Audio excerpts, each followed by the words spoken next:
Bu. Boleh. Sik jaluk sapa? Dari WA-nya Mbak Elisa.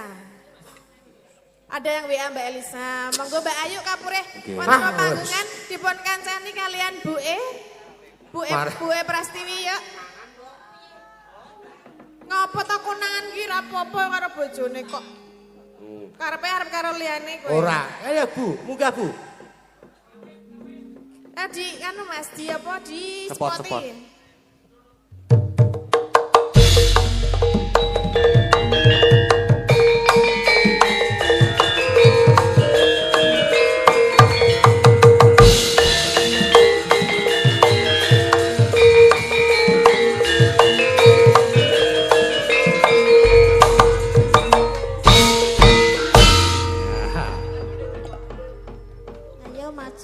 Ayo terus, ora aku ngene, Duk. Wis. Wilah iki ono cah TK tekan kene iki. Hah? Oh, tak kira cah TK kok mburi. Ora sembrono iki mbahmu lho. Kok cah TK. Aku ki budhemu malah dolekke cah TK. Mbok Mbah, Moh nek Mbah ketuan. tante. Tante ya kena. Monggo Mbak Ayu meniki nggih. Wis. Iki kok Aku ki prei. jane ki memang dadi penonton wae kok. Ya ini ada ya permintaan dari Elisa katanya Mbak Ayu suruh. Ora ndek Tim. Siapa Tim. yang minta siapa? Mau ke arep rene nang mobil dandan. Ora bae aku Pak, ngejot aku tak dandan ya mbok menawa aku kon munggah. Kok ini tunggal deh. Enggak bisa gitu. Wah, iki mau bablasan saka panggang. Ya mau nyanyi. Nyanyi. Terus ketutke bintang tamu Mbak Ketutke bintang Waluyo. tamu nyampur sari mau ndoyo. Mane selawase Pak Kezwan ki ngene iki aku pensiun wae apa ya? Ya aja. Wis ngewangi perekonomianku sapa kok pensiun. Anggep. Kok ya ngopo to nyekel-nyekel. Oh, apa to aku iki kanu kowe iki? Ora apa-apa padha dene tuwane. Ora kok mbasan dadi bintang tamu kok mak. Oh, bebas e.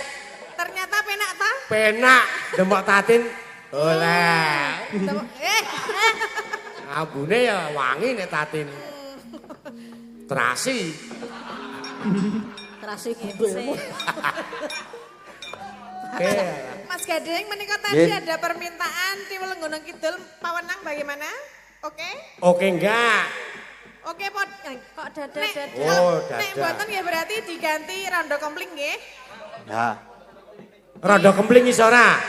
Ora iso mulih saiki. Lah aku kepiye? Hah? Nek mburi do mulih. Kok tak tabu ijen.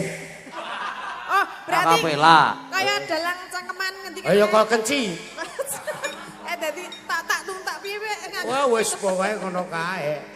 Nggih, Mas Kezwan berarti duet sama berempat sama Bu Ayu. Mas Kezwan di tengah sini biar nanti duet berdua saya tak ngematke ya. Iya. Halo Bu. Halo juga. Ayo sini tengah. Kowe kudu ngajeni karo iki. Apa? Lah kok iso Bojon bintang tamu. ora ngono. Yo, kempling. Bintang tamu pesane gleleng. Ya kene. Nuwun sewu nggih Pak Lurah nggih. Ya iki mau jatahe anu. Loh, lah kok aku ya entuk. Yo oleh lumayan to, Bu. Bisa ngono ki oleh semono. Maksudnya kan yo mandat ki oleh semono tak keke engko ndak. Melu aku setahun dong karuan oleh 100.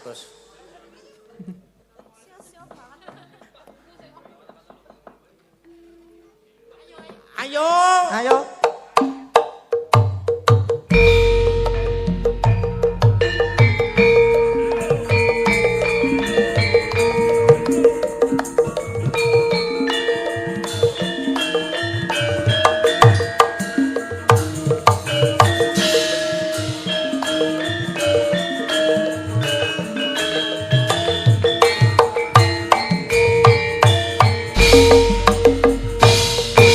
Pundi Mbak Ayu badhe tindak pundi ati ngaren tindak dhewe ora numpak taksi dhewean apa ora wedi timbang nganggur kula purun ngancani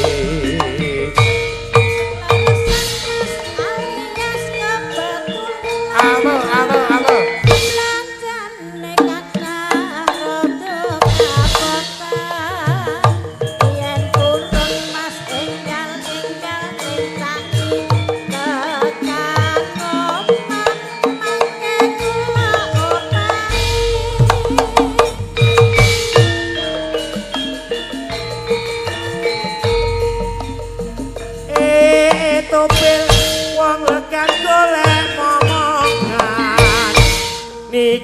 blonjo napa Mbak Yu badhe pindah.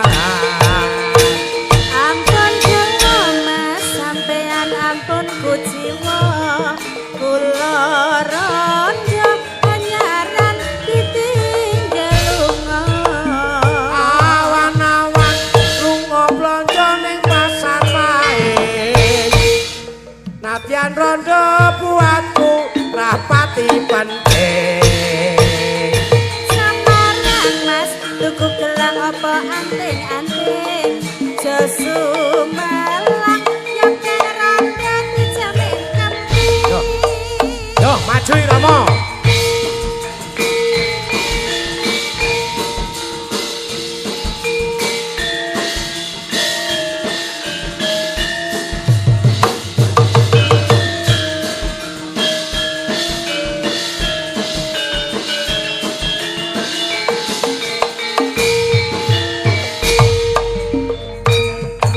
Pundi Mbak Ayu badhe tindak pundi katingaren tindak dhewe ora numpak taksi dhewean apa ora wedi timbang anggur kula purun ancane. Kelarasan Mas alias kebetulan belanjane akeh rada kapotan yen urip Mas enggal-enggal ngerangi kekakonan mangke kula opahi.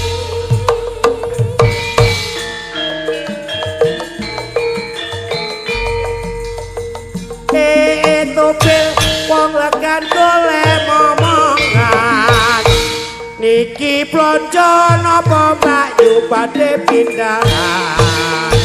Ampun kula Mas sampean ampun kuciwa kula randa panyaran ditinggal lunga. Awan-awan lunga blonjo ning pasar main prawan rondo buatku rapate penting.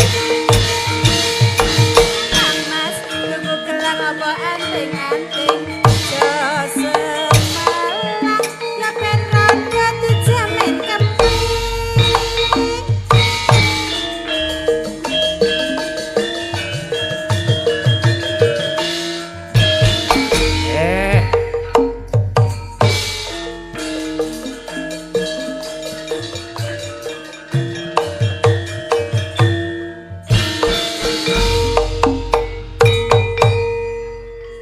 Pon.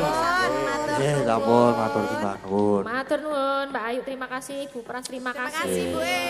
Ayo. Nah, iki satu PR arep dipirangane ora. Manut nek aku iki. Ana tadi fragmen Mas Gading dos pundi, Nggih. wekdalipun dos pundi, Jam piro? derek Mas Dalang Niki mawon. enten fragmen niki nggih wonten sik request Lintang Asmara. Lah. Lintang Asmara wae dianu. Oh, nggih. Gini pramen iki soalnya kurang luwih wektune 3 jam ya saya. Niku mawon nggih diganti Lintang Asmara duet mawon. Lintang nggih. Asmara. Nih notasi Duet. wah aku ora apal ya. Niku Lintang Asmara duete Mbak Lintang kalih Mas Gading Mas napa? Gading. Mas Kiswan. Nun. Mas Gading. Wah, nggih nggih. Sip. Sakit Nggih, nggih? nggih. Oke, Bisa. monggo Ayo, Mbak Mbak Lintang Lintang. sini.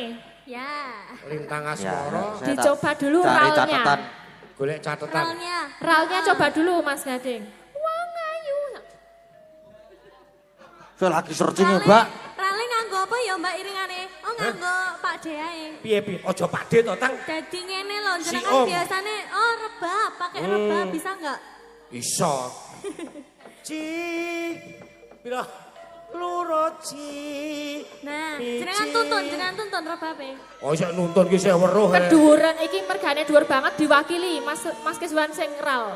Oh Coba, Mas. iya, engko relay karo Mas Realnya Gading. sama Nah, Mas Gading. cakepane Kowe piye? ral kene ril, kono ral. Wong ayu. Wong ayu tresnaku kinaryo Wes gak sundul ki. Wong ayu ora bener. Sundul yati meneh. Tenan. susah jro ning ati Tamburi jo teles. Wong bagus antap narasa atimu. Hadap sini aja. Tresnaku Madep aku sik ora laku kok.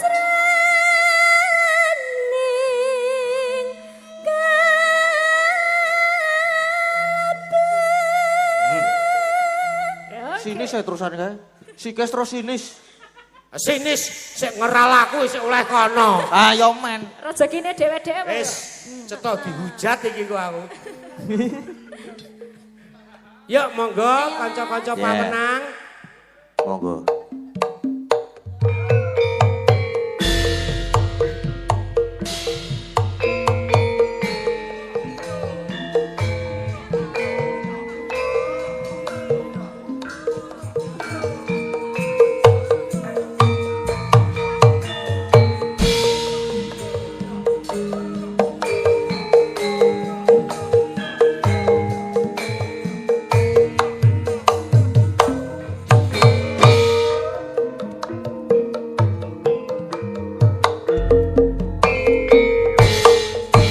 Yang mantoro ratri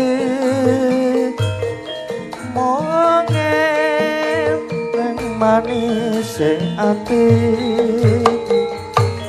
setiaku bisa duweni marang sang Hyang Laksmi. rasa kangen kang limpati lintang bulan dadi saksi bukayane katan baling janji supaya bukti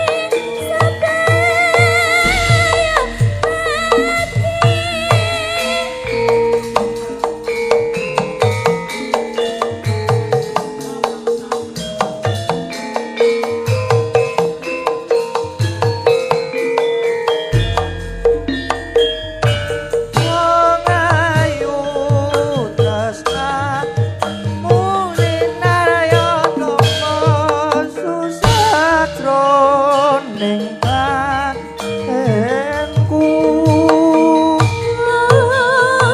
bagus antap ana rasa atimu tresnaku tulus jroning kalbu Senadyan aku banyu sekara rasaku ra bakal sirna. senadyan nyawa oncat saka rata wis tresna ra bisa dipisahna.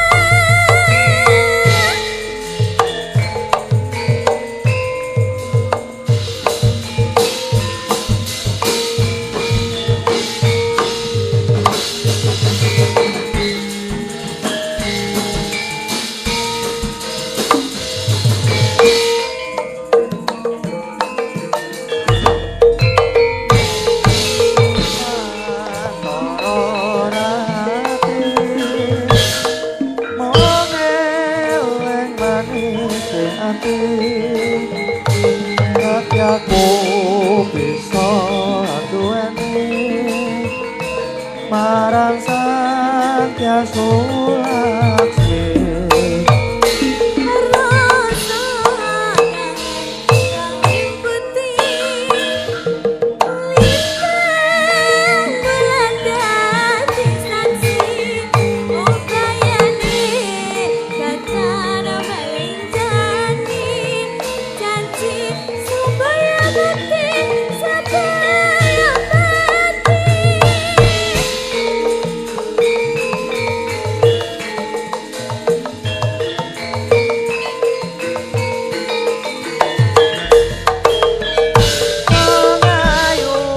tresnamu dinarya tangga susatroning batinku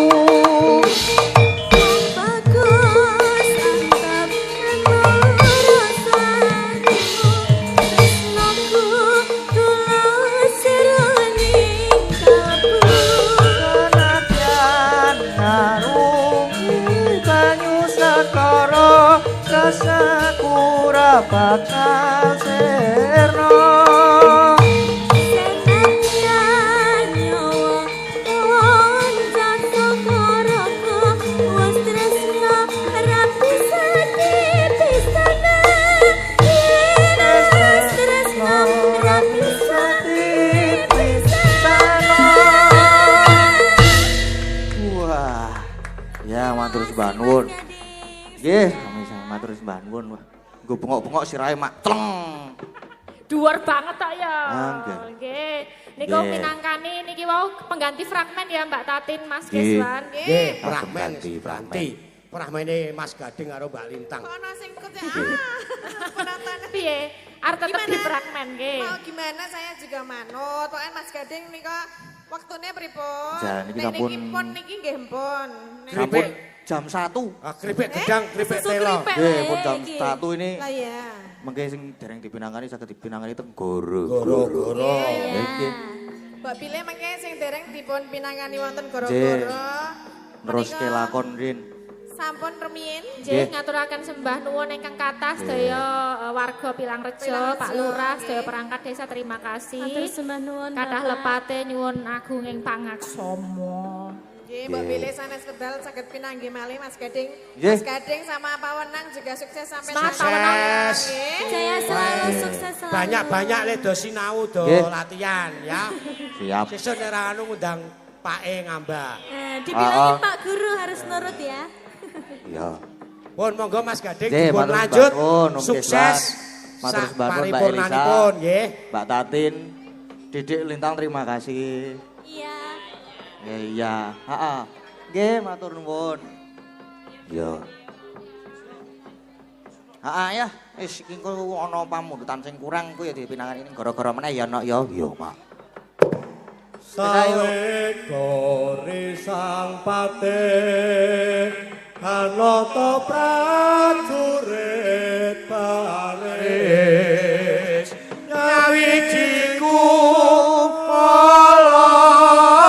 kolong kolonging tekad Pindho